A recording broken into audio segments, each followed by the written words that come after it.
po, pasok po. Hello ma'am, good morning ma'am. Good morning. Ano pong may paglilingkod ko po sa inyo? Ay ma'am, dito po ako kasi kayo po yung pinakamalapit ko dito na counseling center. Ma'am, gusto ko po sanang magbigay po ng magsabi po ng problema ko po tungkol po sa kapatid ko po. Sige po, pag-uusapan natin yan mamaya. But before that, meron ditong informed consent.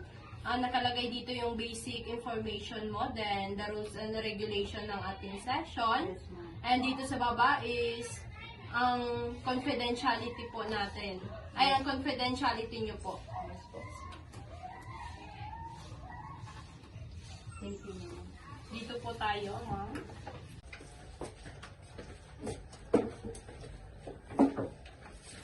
And gusto ko rin sabihin na this session will be taken only 40 to 50 minutes. And after that, we will end this session. And gusto ko rin sabihin na itong pag-uusap natin is confidentiality. Hindi siya makakalabas sa iba. Ano po yung problema niyo po sa kapatid mo po? Ay, yes po ma'am. Yung kapatid ko po kasi ma'am, nag-away po kami.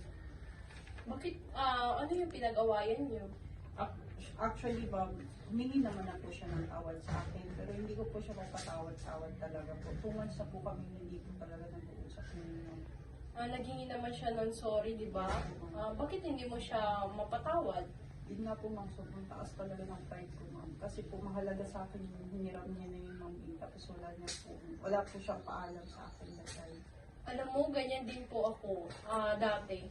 Yung kapatid ko is nagkukuha rin siya ng gamit sa akin nang hindi ko alam. Nag-usap kami, kinausap ko siya. Sinabi ko sa kanya na hindi maganda yung kinukuha niya yung gamit ko na hindi ko alam. So, nasa sayo kung gusto mong gawin yon. Kausapin mo siya, pero nasa sayo yun kung gusto mong gawin. Yes po, ma'am. Actually, ma'am, ngayon na sinasabi niya sa akin yung somehow, parang I feel guilty na hindi ko siya kinausap. So, gagawin ko po talaga siya, ma'am. That's Thank you good. Po. Thank you po, ma'am. Gusto ko lang i-clarify. Ikaw si Haini Baya. Pumunta ka dito dahil sa problem nyo ng kapatid mo. Yes po, ma'am. Tama po. So, titingnan natin sa next session kung kailan ka available. Yes, ma'am. Thank you. Kailan ka ba available? Available ka ba? Yes, ma'am. Next. Yes, ma'am. Sige po. Iset natin yung kung kailan ka available. Yes, ma'am. Thank you po, ma'am. Thank you. Nice meeting you po, ma'am.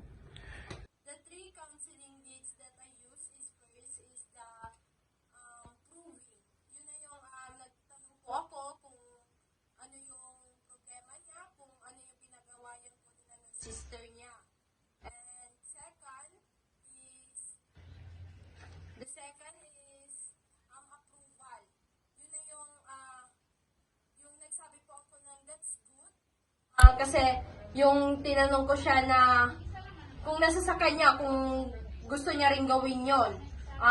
The next is clarification. Gi-clarify ko po yung problem niya, kung bakit siya nandito sa akin ngayon.